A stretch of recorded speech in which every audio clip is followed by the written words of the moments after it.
Welcome back, everybody. We are here, week 8 SEC football, here to talk about another matchup. We probably got maybe the second, if you're just coming from the Bama Tennessee game that we just covered, we're jumping into the next one. That's probably the 1A, 1B matchup for this weekend as far as top matchups countrywide, not even just in the SEC, but we got Ole Miss going on the road to take on Georgia. This is another classic matchup, two classic coaches. It's going to be a very, this game always kind of, it always goes weirdly some way. Like nobody really has a lot of eyes on it until you look at the scoreboard around halftime if you're watching another ball game. But now that they're being as ranked they are as a top 10 matchup, Ole Miss right now, I believe is other than A&M, the only undefeated SEC team, if I'm not mistaken, right now. But Undefeated, I'll going tell on you the that. road, huh? They're undefeated, I'll tell you that. Yeah. Undefeated. I think Texas A&M is the only one that other team that's undefeated in the conference right now. But Ole Miss sitting at number 5, Georgia at 9. This is an interesting one, especially looking at how Georgia's playing. And I'm gonna pass it to y'all. I'm gonna pass it over to y'all here in a second. But Georgia coming off of a real weird week last week at Auburn. Now, albeit you go down to that stadium down there in Auburn, a lot of freaky things can happen. I think I forgot who I was listening to. I think it was Nick Saban talking about something there that stadium is haunted and it's the Really? most Go craziest back stuff. there. Yeah. So I mean, That's what you're hey, talking about with the Auburn game, but hey, that's crazy though. yeah, but I mean, albeit Georgia's kind of reared its head again with being a little slow to start, so on and so forth. But this is an Ole Miss team that's found their quarterback. They've got their running game going. Passing attack, Lane has them humming at 100 miles per hour already, as he normally does at this point in the season. So, be interesting to see how this matchup plays out. What do y'all think about this one? Hey, I'll tell you this right here, man. When we get into October football for the SEC, anybody can go down any day, and especially with this day and age we're in right now. I'm gonna just talk to both individual teams, just a one-on-one real quick with each team. Lane Kiffin and Ole Miss, this is your shot. If there's ever an opportunity in this world for you to win national championship, Lane Kiffin, this is it right here. This is your team. You got the quarterback, you got the offense, you got the firepower. You had certain moments this season already where you should have slipped up and you didn't. Now is the time to really show everybody you have come to a new era in your coaching regime and you're able to go the whole way without making any bumps in the road that are coach driven. Now, if your team just goes out there and get beat, I'll give y'all that. Y'all just got beat by a better team. You're not who we thought you are. But I do not want to see any coaching blemishes. I do not want to see any dumb fourth and goals, fourth and ones, none of stuff like that. Bama has shown you that you can go into Georgia and beat them in their home stadium. The streak is gone. Georgia is on a lifeline right now. Knock them out. That's all I'm gonna say to Ole Miss. Knock them out. Now, Georgia. Don't get knocked out this game right here. Don't let this be the end of y'all season right here. Because if you lose this game, Georgia, it's over with. Your quarterback is on the verge of transferring. Your running backs that we thought were going to be a dual threat this season, a smash and dash type backfield is not what we thought it's going to be. Kirby Smart is claiming that they were clapping on the field when he's really calling a timeout. I don't know what they got going on the sideline. Kirby Smart doesn't seem like he's the coach he used to be. This right here for Georgia has to be a statement game that's saying we are the same dogs we used to be. We are a slow rolling dog in the beginning of the season, but by this time in October, from here on out, we're going to dominate football. So to say both sides understanding what the stakes are with this game right here, Georgia, I don't understand how you don't get knocked out in this game right here. I truly think Ole Miss is going to come in your house and wreck shop full through and out this game right here. I think that Georgia has a slim chance of keeping this within 10 points, if I'm really being honest with y'all. And it's just from what I've seen from Georgia so far this year. So I don't want them to get knocked out this early in the season because this is an SEC podcast. And I got friends, I got family members that love to talk junk to me about the SEC and not what it used to be. I still want to get 3 to 4 SEC teams in the playoffs at the end of the season. And Georgia, this is my last chance believing in you. But I don't know how you get past Ole Miss. I really don't. I think Ole Miss is the real deal this season. I think they got all aspects of a football team with them: run game, pass game, special teams, defense. and I think they have the better overall coach when it comes to what he can do with his team this season.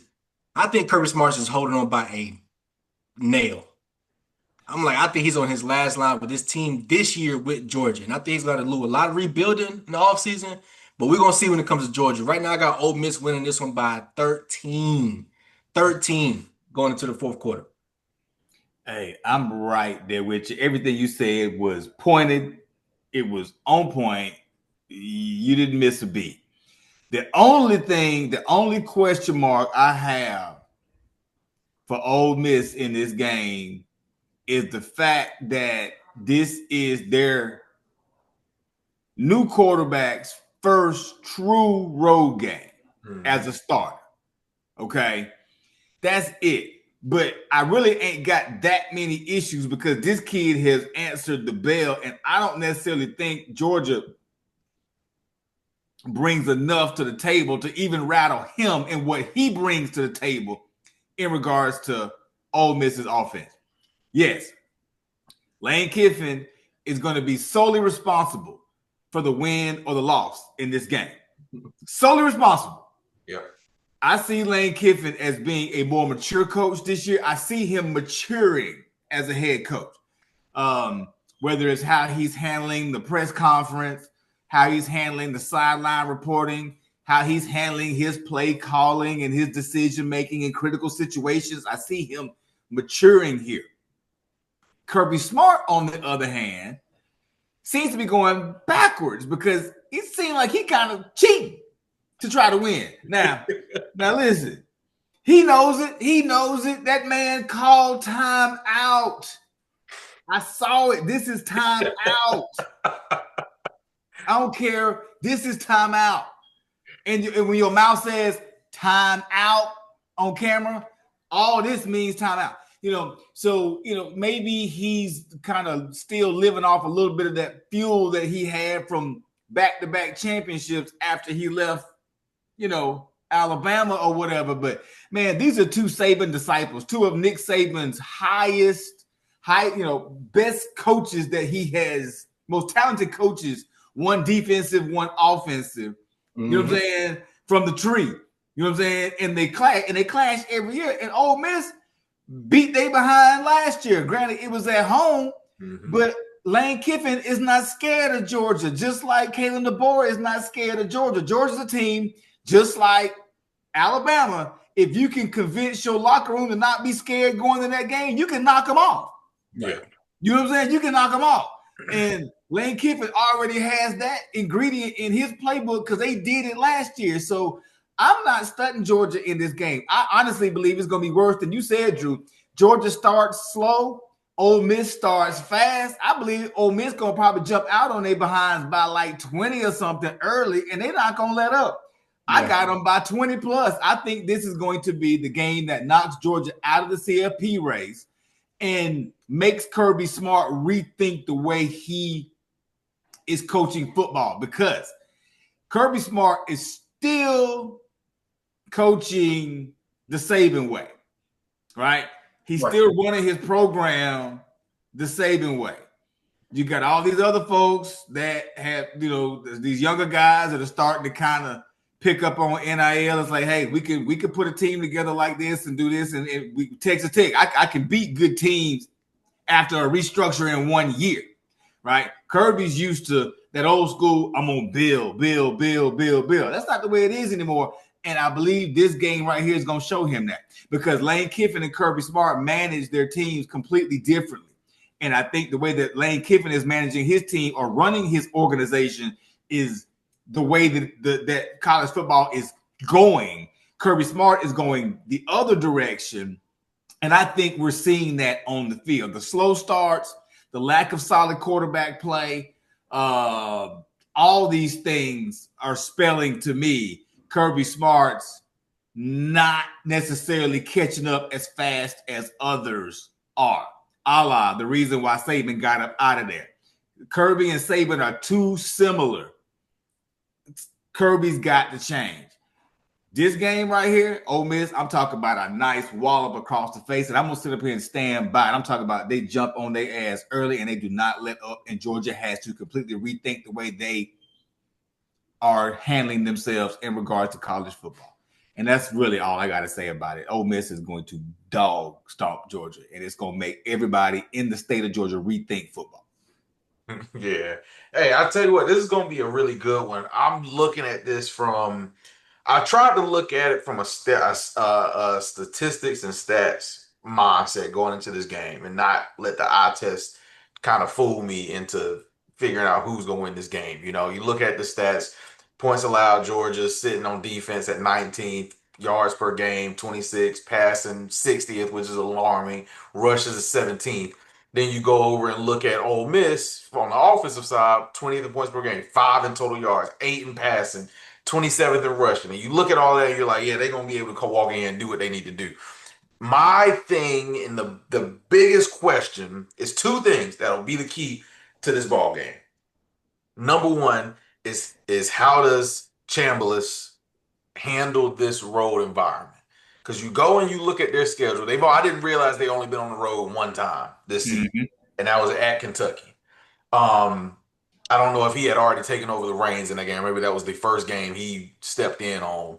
I No, forgot. he didn't play that game. That was Austin Simmons. Right, that was right. So you look at them, they're playing good defense the last 3 weeks against Tulane, LSU, Washington State was a wash. I think they were looking forward ahead to this game. It was a noon kickoff in Oxford.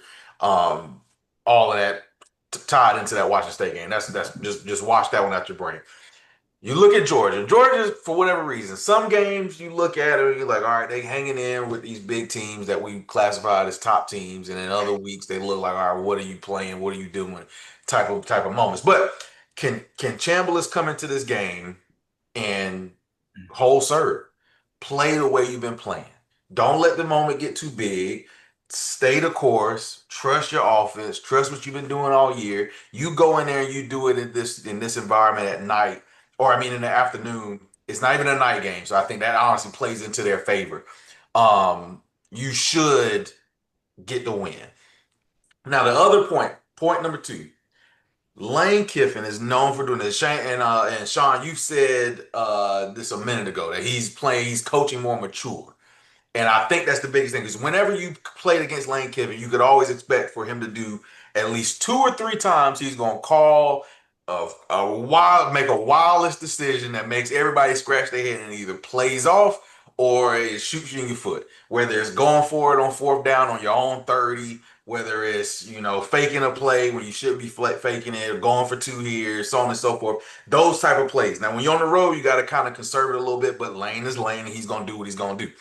If you control those moments and you call those plays because you know you're going to call them at the right time, don't do anything wild. Because I think if Ole Miss goes to this game and they play just an up and down football game, and we talked about it, Drew, and you mentioned it when we talked about South Carolina and LSU and South Carolina being on the road. If you just play a solid football game, kick your field goals when you're supposed to kick your field goals. If you get stopped, take your points, get back on defense, hold them what you're supposed to do. If you play that type of game, if you're Ole Miss on the road at Georgia against this Georgia team, you win this ball game.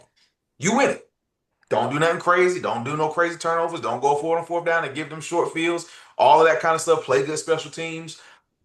You play a normal football game, you'll win this game. And so for me, I see the spread being it's a touchdown. It's a touchdown spread right now in Georgia's favor. I think that has everything to do with the home environment and Georgia Yep. being at home. I think if it was the other way around, it could go very much the other way if this game was at Ole Miss. But to me, I've got Ole Miss winning this ball game. I've got it actually being a little low. I don't have it being a shootout, and I don't have it being a straight up and down drumming. But I've got Ole Miss winning this game by a touchdown. The opposite. I'll take the points and take Ole Miss. I got Ole Miss 28-21 in this ball game. And I think it'll be those critical decisions that'll happen throughout this game of either taking the points or not turning the ball over or not giving Georgia short fields that actually play into your favor. If you make Georgia have to go down the field every single time they get the ball, you win this ball game. So I got Ole Miss in this one in a very good stretch. And if you're looking at Ole Miss and you're saying that, hey, this is their chance, this is their year, you get past Georgia, you look at the rest of their schedule, you go to Oklahoma, then you come back home, play South Carolina, Citadel, Florida, at Mississippi State. It's the rest of your schedule. Mm-hmm. I You think is Oklahoma's there. the loss. You think at Oklahoma's a loss? I We'll think we'll we'll we'll, we'll, we'll yeah, get into that. Denver's gonna be that nightmare for Lane Kiffin. But I'm just saying, you make it past the everlasting Georgia hunt, which you did last season. We've always talked about how can Lane get into the playoffs. You're looking at it down right now. You see the light at midway through the season with the schedule you've been given, the back half of it. You don't have any losses, and Drew, we've been saying this all season. You've got 2 losses that you can make and you can get and still make it. Either a conference loss or an out of conference loss. You don't have any losses right now. So even that Oklahoma losses you're talking about next week, you can still see that light at the end of the tunnel. Right. Whole serve, but it all starts right here. This is your test. This is what you've been working for. This is what you've been recruiting for. This is what you've been coaching for, so on and so forth. Go on the road, take care of Georgia, and then everything is laid out in front of you to go do what you're supposed to be doing. And then let's see what Lane's looking like if he makes the playoffs, if he starts peaking at one of these other schools like Florida, quote unquote. But we'll get into that another time. But that's my analysis of this game. I have Ole Miss winning it by 7, but I think it's going to be an interesting one. It's going to be I think a slow game. I don't think the points will come at a premium very early. I think it might be spread out, maybe 7, 7, 7, 7, and one score each quarter. But we'll see how it plays out. But it's going to be interesting. It's going to be interesting for the rest of the season and how this game plays out. Van, yes or no? Do you think Ole Miss is better this year or than they were last year? No, but the teams they played this year are worse than they played last year. Same question. Same question going to the opponent. Are they better this year than they were last year? Talking about Georgia? Georgia? It's hard to say. Georgia went, what, second round of the playoffs in that last year? I say no. Third quarter?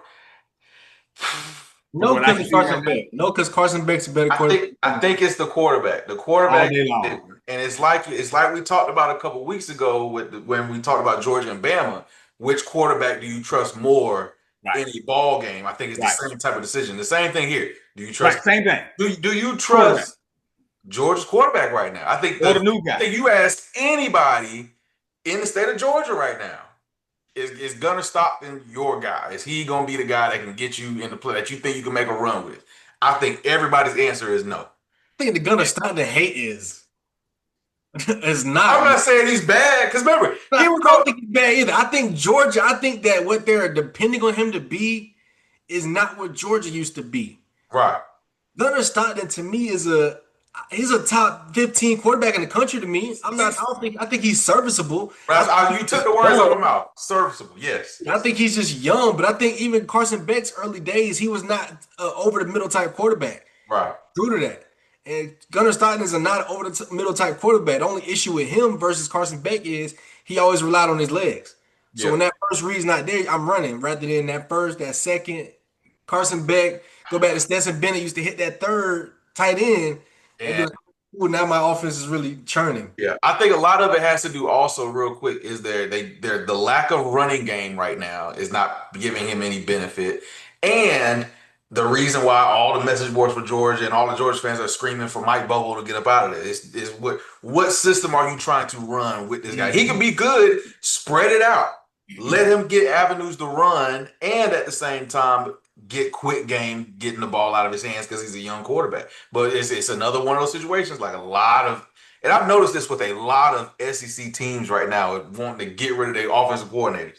And it's just a common thing that every team seems to be screaming unless you're Ole Miss with Lane Kiffin. Unless your head coach is an offensive guru. If you have just a regular head coach, every team like that is screaming, what the hell are you doing week in and week out on offense? What are we doing in college football? And I think it's one of those situations. I think it has a lot to do with the quarterback and how the quarterback is being used in a Mike Bobo type offense with no running game. I think it's hurting him also. Yeah, definitely hurting him in that aspect but I think an opposite team with Chambliss, I think we've been waiting to see it all year where it's going to be what is going to be a Heisman moment.